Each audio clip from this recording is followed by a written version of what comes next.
Bhakti Yoga. Does anybody know what our great teacher, Acharya Sri Rupa Goswami says is the essence of Bhakti Yoga? To always what? Always remember Krishna. Always remember Krishna. Krishna talks about that as the essence of yoga. He says, what does he say? Yogi nam api sarvesham agiten antaratmana shradha bhaktate yomam sama yukta vinamata. The yogi who always thinks of me is the best yogi. Now, we might imagine that what this means is just to think of Radharani. Think of the Lord playing his flute, dancing with gopis, eating with coward, all these lovely leelas that we have here. So, that's certainly true. But right after Krishna says this, at the end of the 6th chapter of the Bhagavad Gita, in the 7th chapter of the Bhagavad Gita, he talks about how to think of him in the world. Why does he do that? And then in the 8th chapter is kind of a little detour, you could say. Arjuna asks a bunch of questions that Krishna answers. And one of them was, how to remember you at the time of death. And Krishna says, Yam yam gapi smaram bhavam tvajajante kareva shamtane rati kante sadhara. My local students used to like that. They would often say it when they were eating something they really liked. Ah, this sabji is delicious. Yum, yum, yum, gapi smaram bhavam. That means whatever you think about at the time of death is where you go. And you might imagine that the next thing Krishna would say is, therefore, Arjuna, you're right. Walk away from this battlefield. Go to the Himalayas, or, go to Vrindavan, sit by the Yamuna, just meditate on me. But he doesn't. In the next verse 8-7, he says, what? Mam anusmaram yujita. Anusmaram, anu means to follow, or it means again and again. You know how we'll think of things over and over again in our mind? We'll churn them in our mind? That's anusmaram. Mam anusmaram yujya, while you were fighting. Now that's not a general instruction to all of us to be fighting. But the point is, while we're active in whatever we're doing in the world, we should again and again and again and again be thinking about Krishna.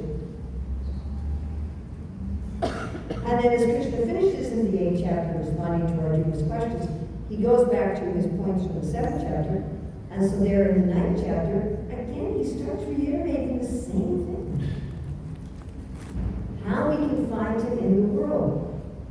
And then the next chapter, the 10th chapter, he goes even into more detail. Then he actually shows Arjuna all of this in the 11th chapter, and he touches on this again in the 15th chapter. The Bhagavatam is also full of descriptions like this, how the world is the body of body. And it's there over and over again. So why are we being advised like this? It's so interesting because first we could say, justify that such a vision of seeing God everywhere and in everything is there from the Mahabhagavats. Pray Manjana Tarita Bhakti Vilotanena Santa Sadaiva Hridayesha Vilotanena Yashana Sandra Ajinja Sura. The one sees time everything, everywhere. Those who are full of prema. But it's really, since I've been taking a deep dive into this, I keep running into it over and over again. Isn't that interesting how that happens? When you start meditating on it from the scripture, you start finding it everywhere in the scripture. And this morning again, I was hearing Srila Prabhupada speak on the first canto of the Bhagavatam, and again he was saying, this is for the beginners. Find Krishna in the taste of water, in the light of the sun.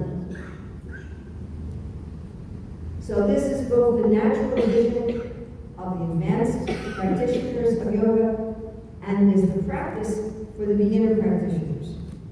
So whether we're just starting our Bhakti Yoga today, or whether you've been practicing for 100 lifetimes, this same practice is there.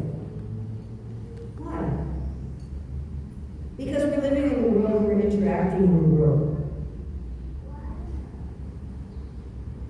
We have our duties in the world. We're going around in cars or buses. We're eating things. We're talking to people. We're interacting with so many things in the world that may serve to distract us from Krishna. Yes?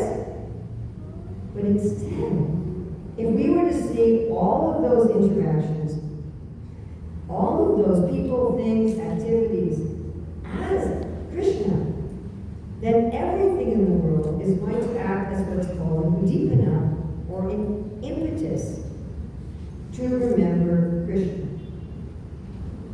Can you see the screen from there? If you can't, please come over here. So Prabhupada was once asked in Japan, by one student, I want to see God, and Prabhupada said, then see God as He is recommending. As the light of the sun and the taste of water, the sound and ether. And one lecture, Srila Prabhupada says that if we practice in this way, there will be no more material world. What do you think, huh? Does that sound good? Yes. In the 20th chapter of Krishna book, Srila Prabhupada says that Maya exists only within the mind. So if we change our consciousness, he says there'll be no more material world. He says it 3 times in that lecture. He says there'll be no material world, there'll be no material world, there'll be no material world. That's all right. You ready? Everybody ready? Yep. All right. So we're going to go over Bhagavad Gita 7th, 9th, 10th, and 15th chapter. And then, as I said, I have a special surprise at the end. What I'd like you to all do is take notes, if you have paper or your phone.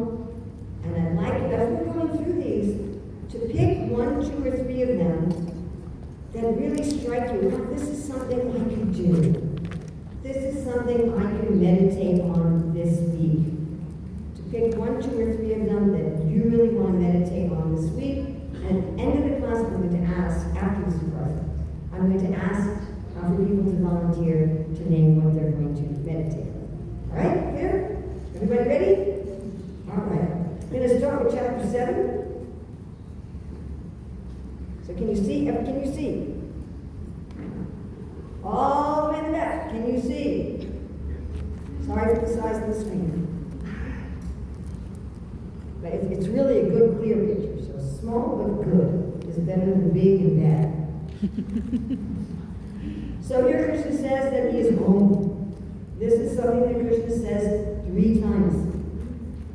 That I am Om. So we know the whole creation started with sound. That sound was Om. And actually everything is still vibrating with sound. Even solid matter, the scientists say the atoms, the molecules are still moving. Moving means they're vibrating. Yeah? And everything is filled with Om. But Krishna also says he is all sounds. So I like this one because it's especially intellectually challenging, and I like intellectual challenges.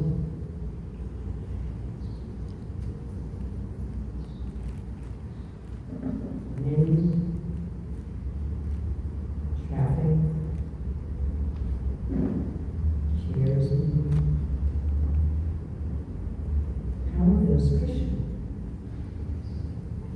Such a fascinating thing to meditate on. How are the different sounds? One lecture Prabhupada said, if you don't want to chant Hare Krishna, you can meditate on how Krishna is in all of the sounds.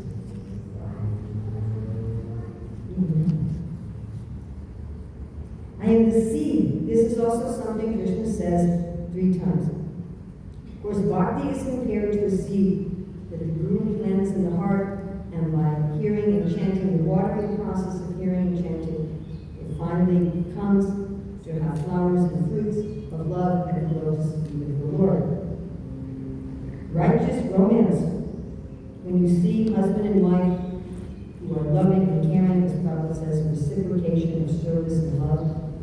They're raising their children in love and affection. That is Christian. Strength that is used to protect others. When we use our strength to protect others, when we see others using their strength in that way, that is Christian. Heat in fire. Can we all become aware of the heat in this room? I read once where some scientist said that this world is just a cold, impersonal machine. That is not the fact. Actually, the whole universe is a living organism. Heat means life. Heat also means love. We talk about like a warm embrace. When we become aware of the heat, we can become aware that Krishna is full of life and love. If you sit there, you won't be able to see, and I will be very sad. So please sit someplace where you can see there's some room in the back, and there's room in the front, yes. And for you guys too. The original fragrance of the earth. And just this morning, again, Prabhupada was talking from the first canto. He was talking about this verse, and he said, how does Krishna pull the fragrances out of the earth? How does he do it? And all different fragrances from the same earth. Gardenias and frangipanis and jasmine and moguras, and how does he do it? Prabhupada says, even if you don't read the scriptures, even if you don't have a guru, you can find God in the fragrance of the flower. The penances of the ascetics. This is a very interesting statement of the Lord right before the Chaturshloki of the Bhagavatam, the essential 4 verses of the Bhagavatam that the Lord speaks to Brahma. He says to him, Tapo me hridayam sakshat. Penance, hridaya heart sakshat directly. Penance is directly my heart. And amaham tapaso, I myself am penance. What does penance mean? We've done something wrong, and we put things back into balance. The simplest form of penance is a genuine apology. Is that easy or hard? Hard.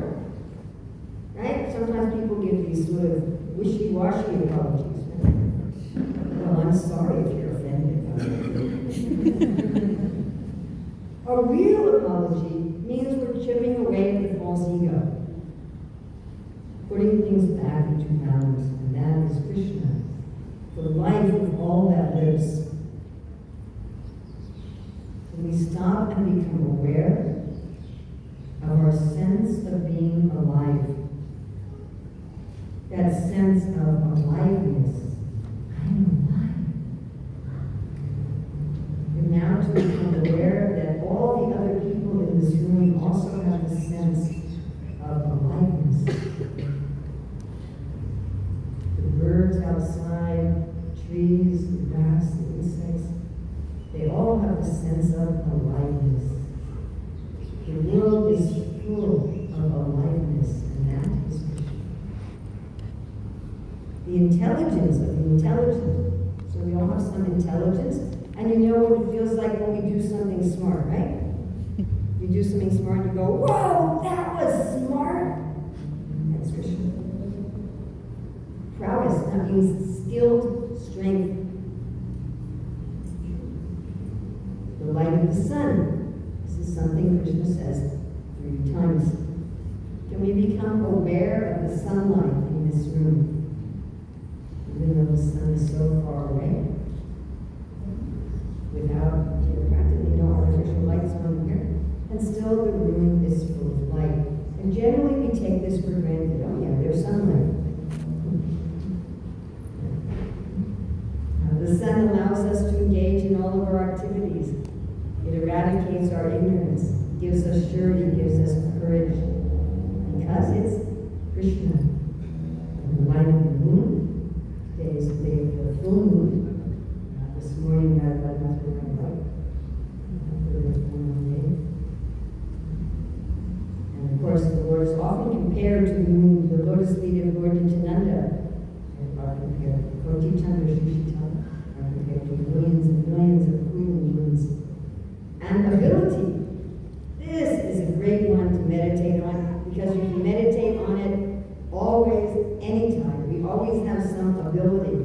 Each of us right now have an ability to sit, to think. Try wiggling your toes. Try wiggling your toes. How'd you do that? That's Krishna. Taste of water. So what does it feel like, especially on a hot day when you're outside in the sun and working hard, and then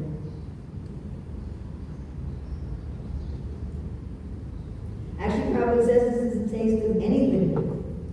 Orange juice, mango juice, lassi, okay? Anytime that we're drinking anything, that rasa, that taste is Krishna. Okay, we do chapter 7, going on to chapter 9. Pratyuga, the ritual.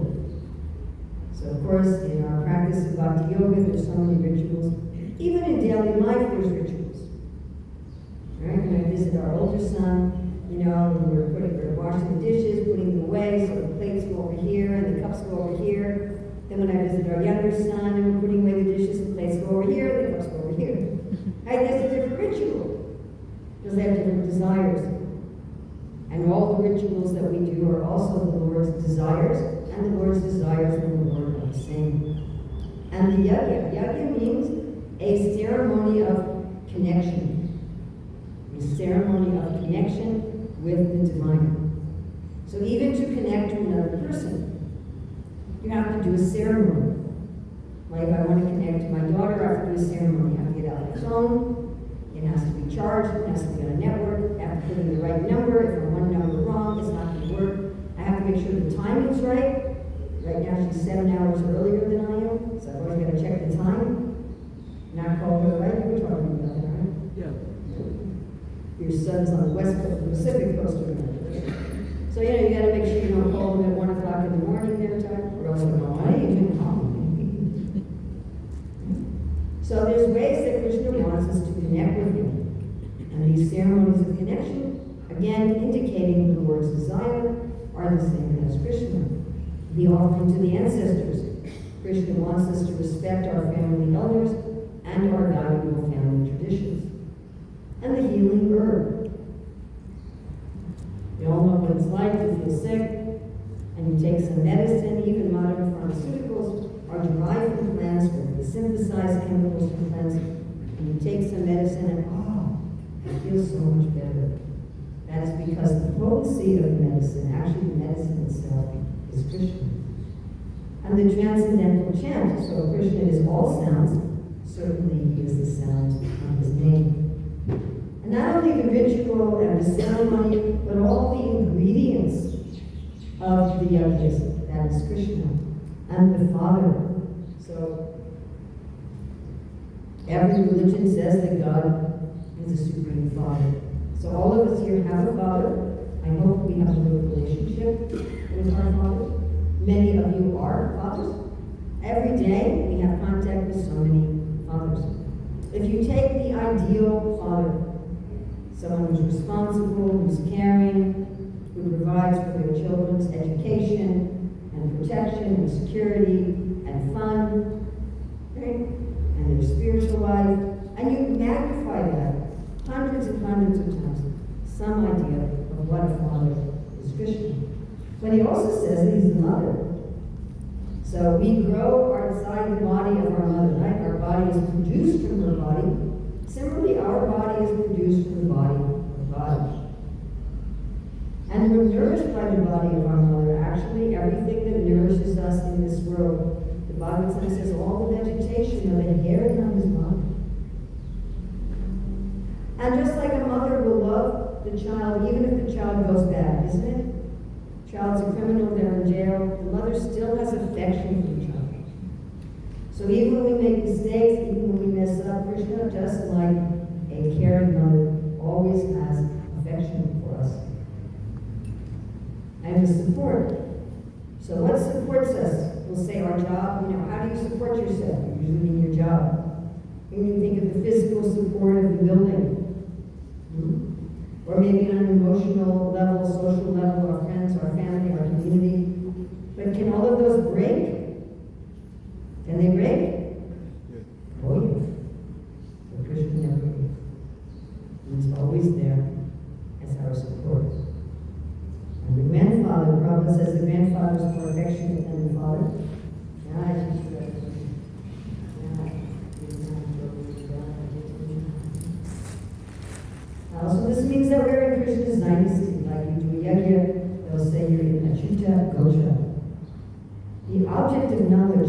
The famous scientist Louis Pasteur said, if you study a little bit of science, you may become an atheist, but if you study a lot, you'll have to become a theist.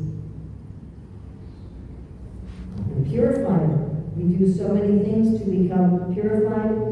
We try to eat right, we take a bath, we wash our clothes, we clean our house. Maybe we undergo some sort of physical regimen or some sort of mental therapy, whatever. But the active principle, the reason those things can purify us is because Krishna is actually the purifier. And again, he says he's lonely. Now we may say, well, that's really simple, like just one syllable. You're going to say that's God. So Krishna may appear to be very simple. Lord Brahma thought he was simple. He came and said, oh, it's this little boy, little village boy, burning animals in the forest, sitting down eating with his friends, having some yogurt and fruit in his left hand. How can he be God? Of course, he is God. Even though he seems to be very simple. And the goal, Prabhupada says, if our mind is not peaceful, that is because we do not have an ultimate goal. So setting the goal, working toward the goal, achieving the goal, is Krishna. The sustainer. So what's sustain? Now, if you're going to send people over there, they're not going to be able to see. So our ushers here, please don't send people over there. You sent them over there and they didn't listen to you. People are like that, So you can't see anything over there. Please sit someplace where you can see.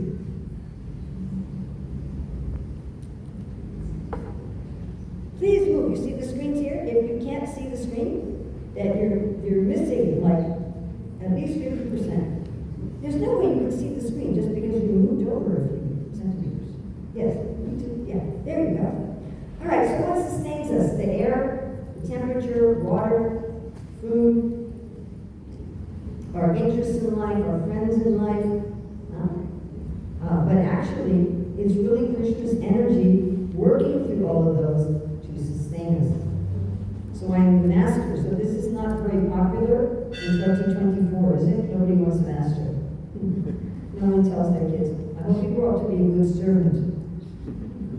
So who here has ever had a really good boss? Anyone ever had a really good boss? Anybody? Anybody? 4 people? Yeah. It's always a small number. When you have a really good boss, you're so happy. You just know, I can just focus on there's something right here. And I am not armed. You can just sit right here and sing. It really is. So, when you have a good boss, you can just do your work and you know that everything's taken care of.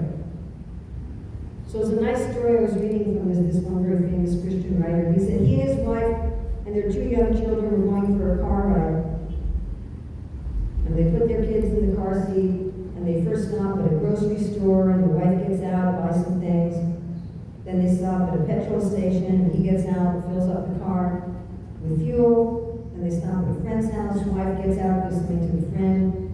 Then they're going on the highway too fast. The police officer comes with the sirens and the light and has them roll down their window, gives them a ticket. Then they're going on another 10 minutes, and then the 3-year-old girl says, Daddy, where are we going?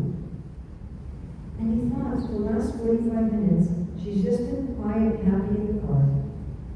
And from a 3-year-old perspective, what's happening? We stop someplace, mommy gets out, comes back in. Daddy gets out, just like funny in the car, comes back in. We stop at another place where mommy gets out. And this weird guy comes with his lights and noise. And I don't even know where we're going, and she's happy. She doesn't know where we're going. She doesn't know what's going on. Why is she happy? Because what does she know? Who is driving? Who is driving? I am the witness. So we may not like this. Close your door, close your curtains.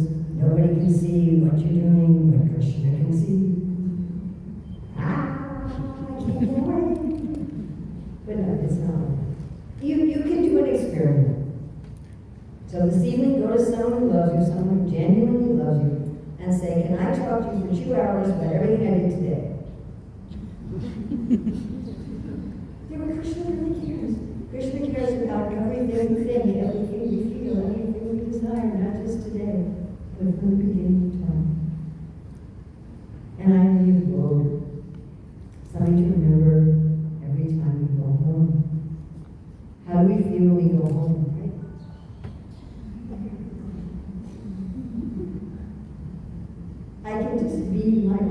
authentic self. Krishna is everywhere. No matter what's going on, we can always relax in Him as our abode. And I am the refuge.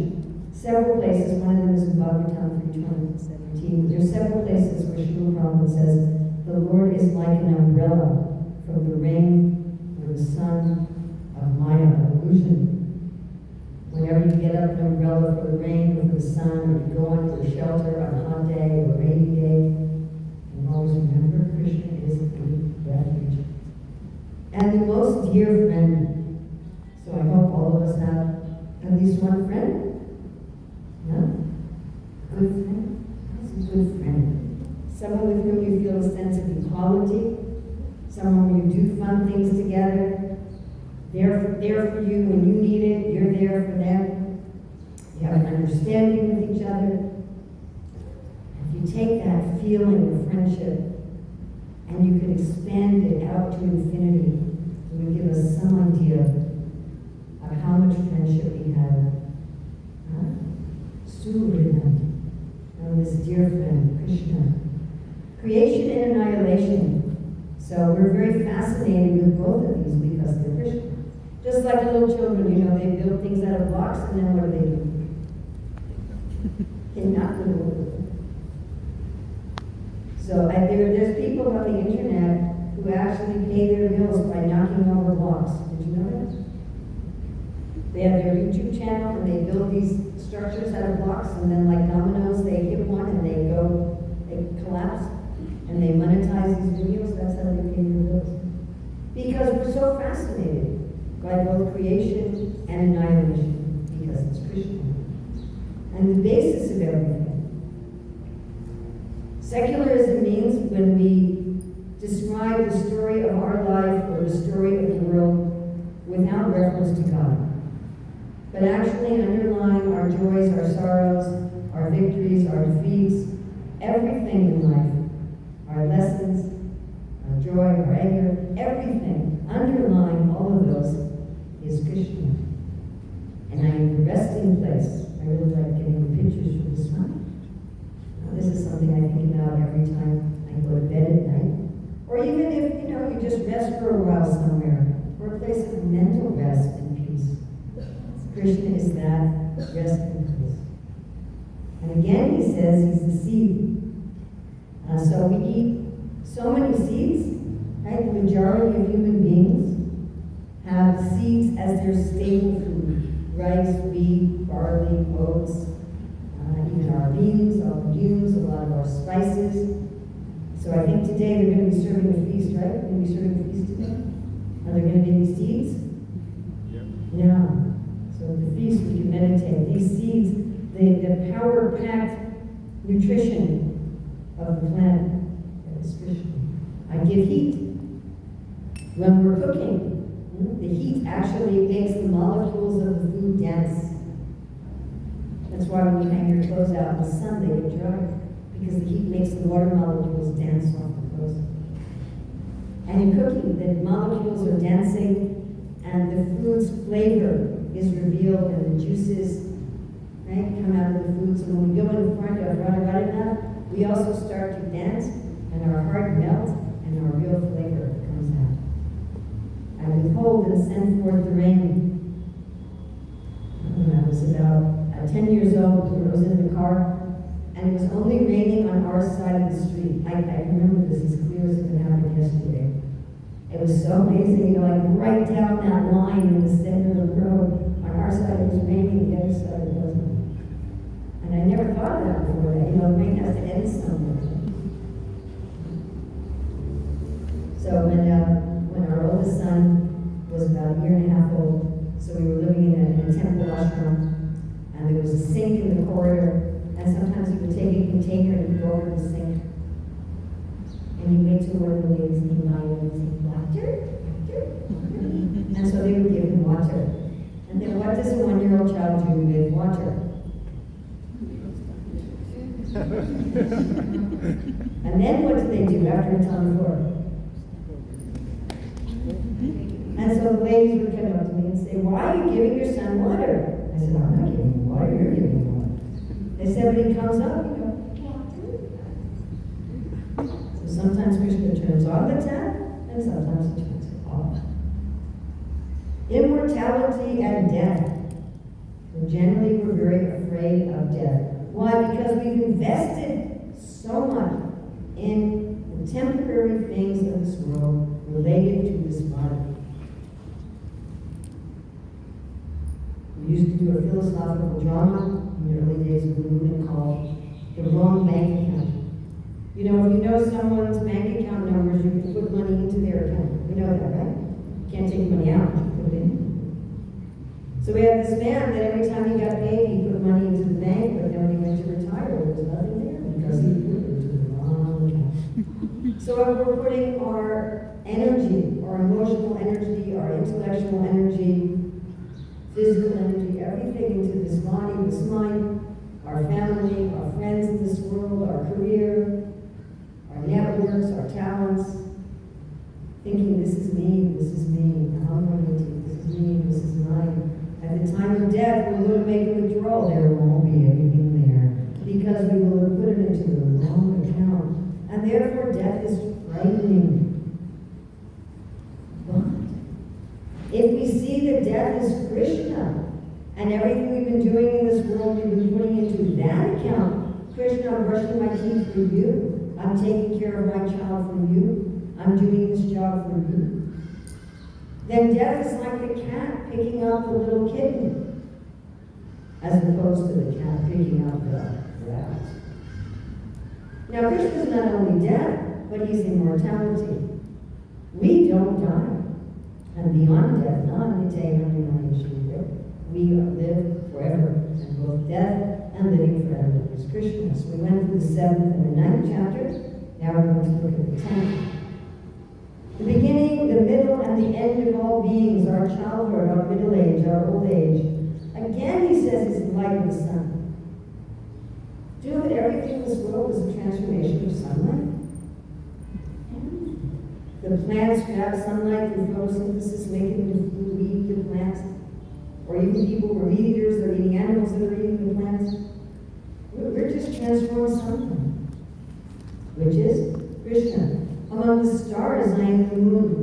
When we see the moon surrounded by the stars, we remember Krishna eating surrounded by his cowherd boyfriends, or dancing surrounded by the gopis. And the mind. So for us yogis, we may think the mind is very troublesome. But when Krishna is explaining in his letter to the gopis about how they can remember him, there Prabhupada says that whatever we can think, feel, and desire is all within the energy of Krishna.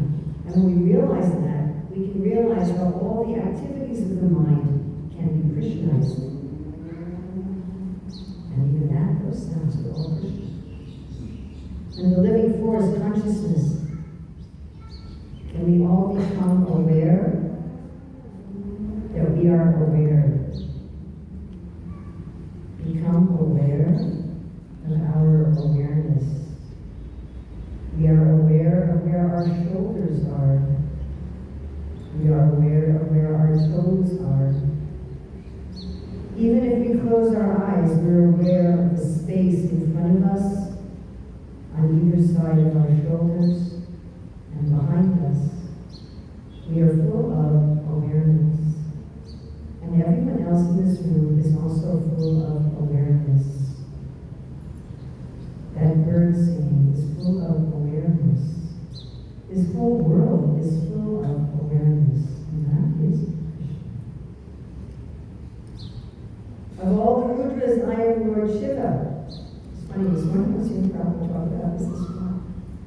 So one of my godbrothers, he's retired now, but he used to be a physician in the maximum security prison for the criminally insane. How'd you like to have that as your job? So that is Lord Shiva's job in the universe. And the ocean. So you all live very close to the ocean. And just yesterday we went to walk at the ocean. So the ocean seems sort of homogeneous, you know. It's very deep. It's vast. And although it seems to be very plain, it's full of unlimited life. seems very plain, ordinary, little boy herding his cows, but actually he's deep and broad and full of unlimited pastimes and qualities. And again, he says he is Om. Jiva Goswami says the syllable Om is actually made up of 3 Sanskrit letters, A, U, Srila Prabhupada refers to this statement of Jiva Goswami at least twice in Chaitanya Charitamrita, that the A is Krishna, the U is Srimati Radharani, and the the Anishwar is us, the living entities. So he already said he was all yajnas, but he's especially the chanting his holy name. Because in many of the Vedic yajnas, you have to get everything just right. If you get your timing a little bit off, your mantras a little bit off, you want to create some friend in your yajna, you create a demon, you really got to get it just right. But with the chanting of the holy name, you can do it silently, you can do it quietly, you can do it loudly, by yourself, with others. When you're clean, when you're dirty, when you're sick, when you're healthy. Anywhere, anytime. And Krishna is there. The immovable Himalayas, so we don't have any Himalayas around here. But you do have some hills that at least can remind you that Krishna is immovable because what feels like the Himalayas. And banyan trees. You don't have any banyan trees here. No. How many of you have seen a real live banyan tree? How many people have seen a banyan tree? So if it's a really big banyan tree, you can't tell where the beginning is, right? When it's so expansive and Krishna. And the king, people are still fascinated in 2024 with kings. I don't know why. But somehow, when King Charles got coronated, so many people were enamored. But what to speak of when Krishna, his activities as the king of kings, and the thunderbolt, the lightning, they can destroy huge trees and buildings. It's grabbing the nitrogen out of the sky and putting it into the soil. The surrogate cows that give unlimited milk and whatever you desire. The Upanishads say, Nityam Nityam Chaitanya Chaitanya Eko Bhavanam Yoganam Kama.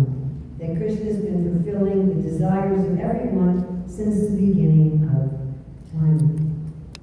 And there are so many reasons that people have children, but of all those reasons, Krishna says he is the love and affection between the husband and wife. And he is Yamaraj. So sometimes it seems that evildoers prosper and good people suffer, but actually behind everything there is Yamaraj, and everything is fair and just. And time, whatever we have, our beauty, our health, our wealth, our possessions, everything is going to be worn away by time.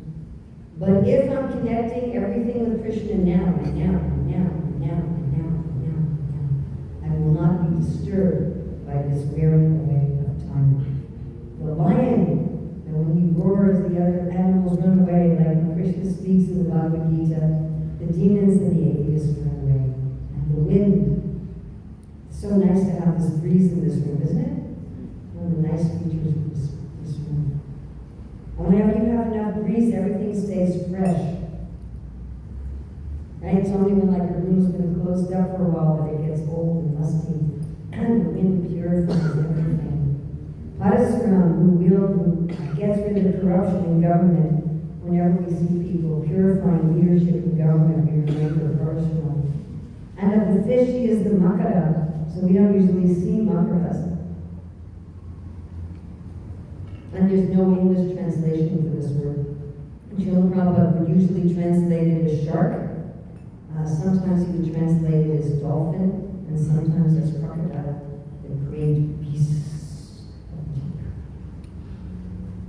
And of all rivers, he is the Ganges, Mother Ganga, spiritual water that comes from beyond the universe by the piercing of the universal coverings with the toenail of the Lord. And of everything, the beginning, the middle, and the end. So the bottom of your sandwich, the middle of your sandwich, the top of your sandwich, the planning for the special event, the cleaning up after the event, the beginning of the journey, the destination, the going back home. science of the self. Rupa Goswami says we have the same qualities as God. In a small quantity, but we're very small, so that's fine. But our qualities are wonderful. We're all beautiful, youthful, effulgent. We're all geniuses. Krishna says in the 6th chapter, text 20, that when we seek the self, we will relish and rejoice in the self. We won't be disturbed by anything. We'll always be situated in truth. That science of knowing the self is Krishna. Then he says he is Vada. Vada means discussions where you park your ego at the door and you want to find truth. And those discussions are wonderful, aren't they? When everyone's just interested in truth, Krishna says, Trishyanti Charamanti Chara, feel satisfied and happy. There's also japa. Japa is where you're not looking for truth, you just want to win. I had this ongoing discussion with this one lady for a few weeks, and afterwards I'm like, what do you want? She said, I just want you to say that I'm right. That's japa. Vitanda, you're not looking for truth. You're not trying to establish anything. You're just trying to destroy. You're just trying to show that someone else is wrong. So of all these discussions, Krishna is Vada, the real search for truth. And he is the letter A. Can we say the sound of A? You know, she didn't use your tongue, lips, or teeth. This is the basic sound of all language. And in exhaustible time, our good times come, our good times go, bad times come, bad times go. Underneath all of them is Krishna. All devouring death. So not just the final death of the body, but all the little deaths. The death of our education, the death of our job, our residence, a relationship, a project, an idea. When Vamadev came to Bali Maharaj and asked for charity, and Bali's guru said, don't give it to him, he's Krishna. And Bali said, we know he's going to take everything in death anyway. Why not give him now voluntarily what he's going to take in death? So my mother did that about a year before she passed. She gave away all of her possessions. She said, better to give with a warm hand than a cold hand. So if I've already given Krishna my relationships, my wealth, my talents, my residence, if I've already given that to him, like if I said to you, hey, you can have this water, and you say, you can leave it there for a while, I'll pick it up later. When you pick it up, I already gave it to you. So when Krishna takes these things, we've already given it to him, then we're not disturbed. The start before the start. You know how sometimes we don't really see the start of something except in retrospect? And we'll say, oh, this thing really, this job or this relationship, it actually started back then when I did this or met this person or when, but I didn't know then that it was the start. That's Krishna. The fame of women. When women are famous for their dharma, that's Krishna. The sparkling beauty of women, that's Krishna. Therefore, women should use their beauty in the service, and men should see that the beauty of women is actually meant for Krishna. Fine speech. In Bhagavatam 9.5.7, it says, Sudarshan is the master of speech. When women speak like that, as representatives of Sudarshan, to enlighten, to cut out ignorance, that is Krishna. And remembering, okay, this kid wants this kid wants this, my husband wants this, that's Krishna.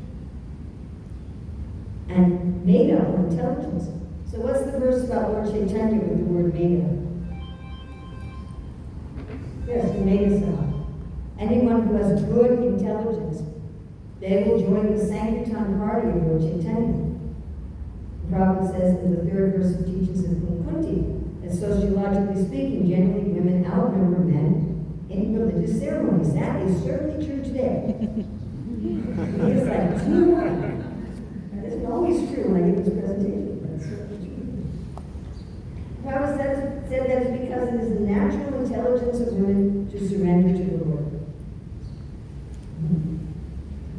He said men are a little hard-hearted, and it's so harder for them. So this data of women to join the Sankirtan movement, to surrender to the Lord, that intelligence is Krishna.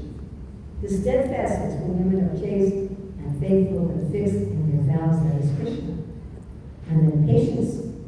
So how many of you ladies here are mothers? How many mothers do we have here? Who's a mother? All right, do you have to be patient with your children? Right? If you have 3 choices, be patient, have someone else watch them, or go crazy. You guys listen. Do you have to be patient with your husbands? This is Sukanya and Shaivan. So that patience in women, that is Krishna. Poetry, I have the Gayatri. Those of us who chant the Gayatri mantra 3 times a day, that is God in the form of a poem. Now, this one does not apply in Durban, South Africa. So at least north of the equator, these are the months of the harvest season. And pretty most of the cultures, except the equatorial ones where they don't really have a harvest season, there's some kind of harvest festival. What is our Gaudiya Vaishnava Harvest Festival? This is again hard for people in the Southern Hemisphere to figure out. What's our Gaudiya Vaishnava Harvest Festival? Govardhan Puja, yes. And spring. So after the cold of winter, the dark of winter, and the trees start coming into their flowers and beauty, the season of youthfulness and Krishna, the gambling of cheats. So usually when you're cheated, you don't know you're cheated until later, right? Seems like a good person. And then later, oh my God, my bank account's empty. But with gambling, it's up front. Okay, let's put the cards on the table. I'm going to try to cheat you. You're going to try to cheat me, right? It's up front cheating. This is what I like to meditate on. Krishna's the splendor. The wow factor of everything. Adbhuta-ras. Srila Rupa Goswami says that this wow factor, this adbhuta-ras, must be present anytime we're getting any pleasure out of anything. And that splendor, that wow factor is Krishna. I am victory, that sense of being victorious. Adventure. Bhaktivinoda Thakur says we should see our whole life as an adventure. All strength. What does Hiranyakashipu ask Prahlad? Where do you get your superhuman power from? What does Prahlad say? The same place you punishment. When we see the criminals get punished, you're relieved. That's Krishna. This is an interesting one. We don't always win all of life's battles. But sometimes, even when we lose, we keep our integrity. Yes, you've had this experience. You didn't get what you want, but you didn't sacrifice your principles. And you felt, didn't that feel like a kind of victory? Yes, that's Krishna. Silence. This is Bhagavad Gita 10:38.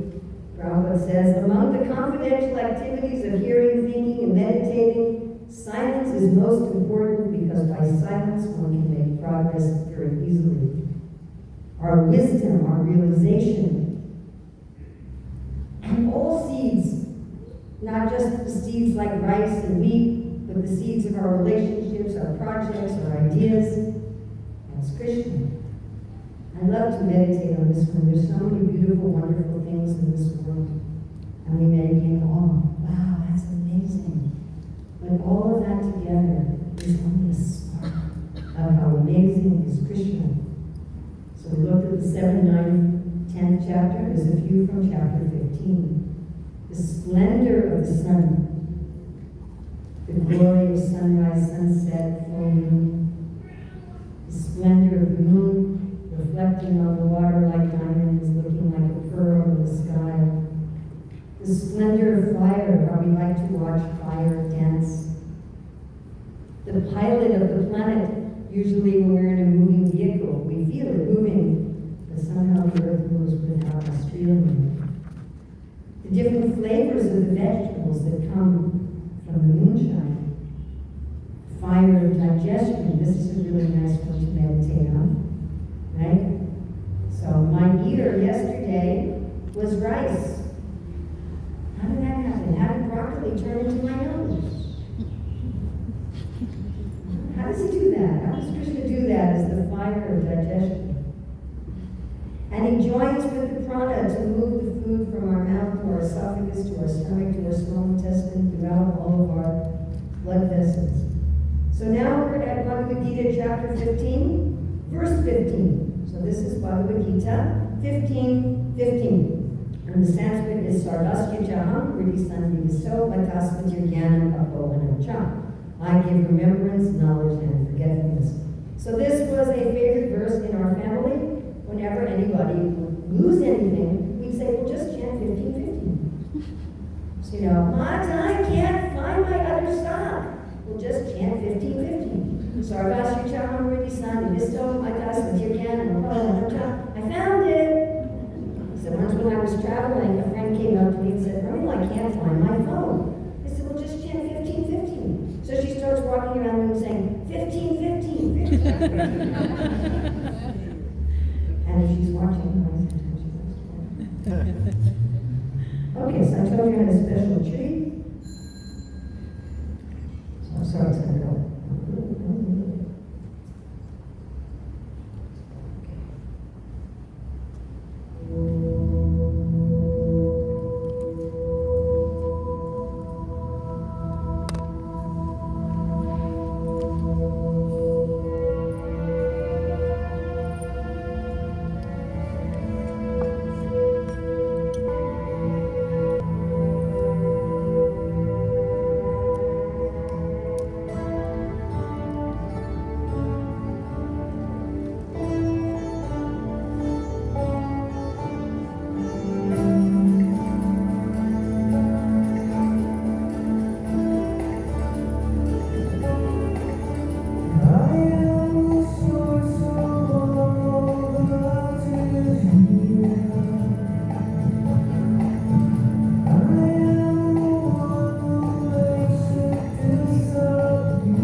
So I'm just going to take a couple minutes and just ask any volunteers what you're going to meditate on this next week from this presentation.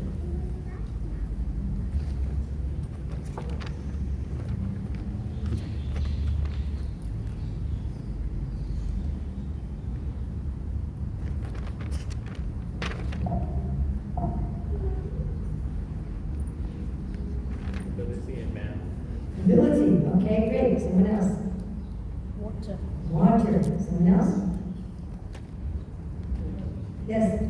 I am the generating principle of all that is yet to be. Generating principle of all that is yet to be. It's one of my favorites. Someone else? Yes? Sound? Someone else? Man subdues and time. Time of subduers, yes. Of sacrifices is job. Of sacrifices. Of sacrifices and job. So any of you who would like to go more deeply into this, I'm afraid we've run out of books, but you can get them online. The book is called Krishna Meditations. I wrote it with a South African co-author, Kamalasita, who was originally from the Cape Town area. And so that's available in India from Golden Age Media. It's available on Amazon as paperback, hardback, and a Kindle book. We're working on audio, so again, I'm sorry I've run out of books here, but it's full of illustrations of all of these, and little 2-minute meditations, the kind of book you can just open anywhere and read a paragraph and have that over there. So thank you very much. Any mistakes here are my own, I hope you can excuse them. Anything good here is Srila Prabhupada and Krishna and Bhagavad Gita, and certainly not for me. Thank you.